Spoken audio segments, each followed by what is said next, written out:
guys, and all of a sudden I'm sitting there, I'm like, woo, I made it. Bro, it was like the time I went to San Francisco and I said, San Francisco's changed, and some guy walked at me with a big dick painted, he spray painted himself all naked, and I'm like, I spoke too quick. Same fucking thing. I was like, whew, I made it. And all of a sudden, I just felt it. Like my eyes just opened, and I could see my wife coming to check on me. And I go, Terry, get the bucket, you know, like the little garbage bucket. And dog, I got to be honest with you, and this is where the story ends. She missed the bucket. You know, I missed the, what am I saying? She missed the bucket. It's me puking. I'm doing the puking. I missed the fucking 2 points. But this was the fucking crazy thing. Like, she put the bucket, like, by my chest level. But when it came out, guys, the force it came out with, it just went up. And all I heard it was hit the tub. That's 4 feet away, guys. At that point, I thought I was a fucking dead man. And after that one was when my head started pounding because I was definitely dehydrated. Listen, thank God, again, for liquid fucking IV. Thank fucking God.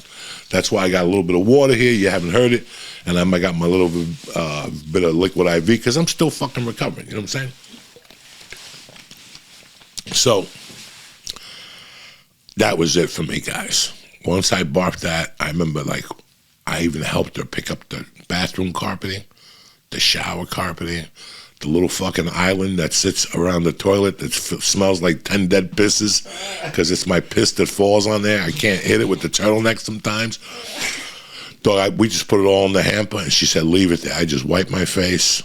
I put an ice bag on my neck, and I tried to lay down. There was no sleep. You sleep for 25 minutes, and you got to go to the bathroom for 10. You sleep for 25, 10. And that was basically it till fucking Saturday. That was all day. And then Saturday, you're just sitting here. Thank God for my fucking producer of the year who said, smoke a little. You know, when I get sick like that, smoking is the last thing I think of, believe it or not. Yeah, it really is. Guys, it really is. I can't, you can't put marijuana on everything. I cannot tell people that marijuana cures it all. You know what I'm saying? I was having a conversation with a lady at the park, and she goes, do you think, nice lady, her husband's a cop, and she goes, do you think that marijuana I go, I'll tell you what, man, I'm not going to put this on a documentation, but I'll tell you what works for me.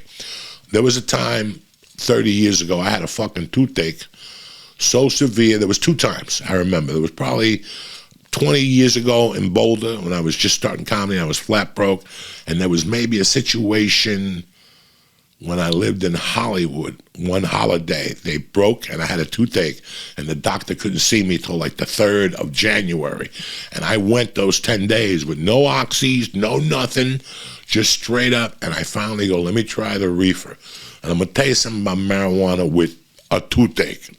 This is for Uncle Joey. If it takes you somewhere, it won't take care of the pain, but some way or another, it gets your mind thinking, so you actually forget about the pain.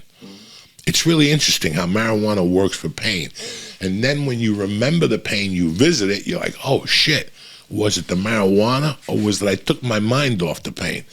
It's a really interesting concept when you fucking think about what happens. And it works for me, guys. I'm not going to tell you, do you think the marijuana helps my knee pain? No. You know what I'm saying? So I don't want you to say, well, fuck a joke. No.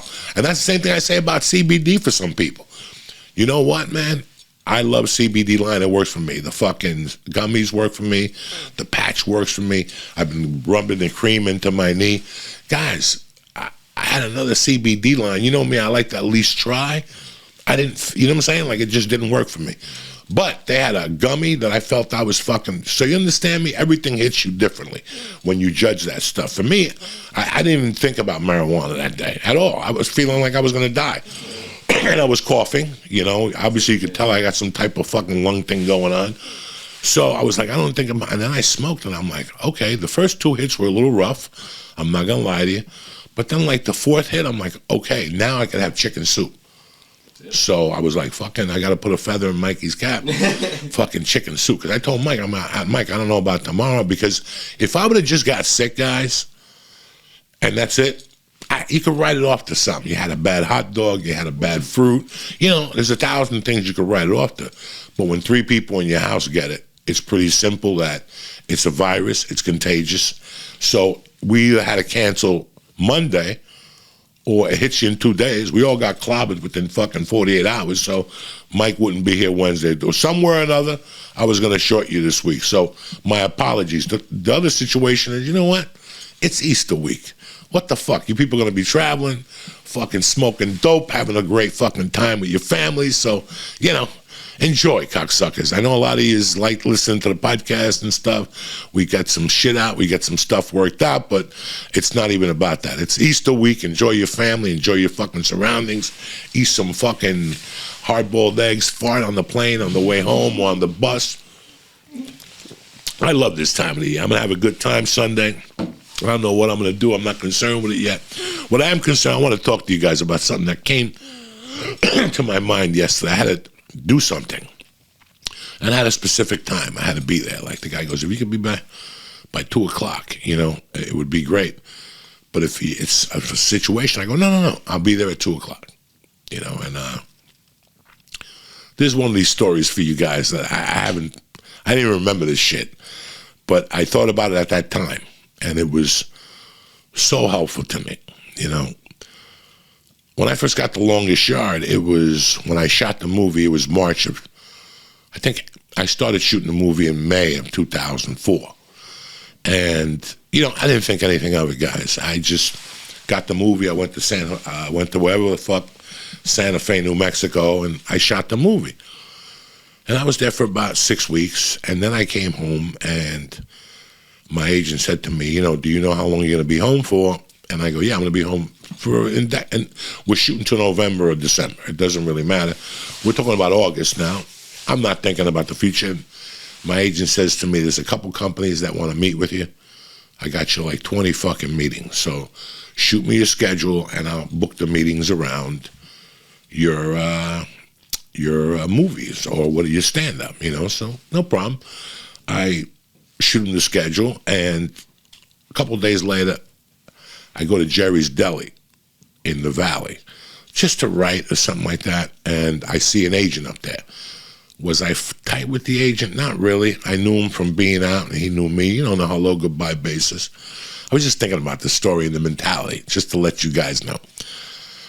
So we're sitting at the table. I don't know.